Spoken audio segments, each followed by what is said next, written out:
પાટણ જિલ્લામાં પણ રવિવારથી વરસાદ શરૂ થયો છે અને હજુ પણ યથાવત છે। પાટણના રાધનપુર અને સાંતલપુર તાલુકામાં મેઘો મુશળધાર થઈ વરસ્યો, જેના કારણે અનેક સ્થળે ઘૂંટણસમા અને કેડસમા પાણી ભરાઈ ગયા।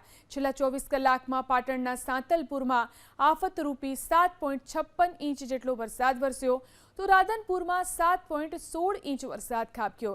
એટલું જ નહીં, મોડી રાત્રે સાંતલપુર પંથકના ગામોમાં પણ ભારે પવન સાથે વરસાદ વરસ્યો। રાત્રે 10 થી સવારે 6 વાગ્યા સુધીમાં વધુ 4 ઇંચ વરસાદ વરસ્યો। સાંતલપુરમાં બકુતરા, બારાહી, અહેવાલ, દાત્રાણામાં પણ ધોધમાર વરસાદ વરસ્યો। પાટણ જિલ્લામાં પણ રવિવારથી વરસાદ શરૂ થયો છે અને હજુ પણ યથાવત છે। પાટણના રાધનપુર અને સાંતલપુર તાલુકામાં મેઘો મુશળધાર થઈ વરસ્યો, જેના કારણે અનેક સ્થળે ઘૂંટણસમા અને કેડસમા પાણી ભરાઈ ગયા।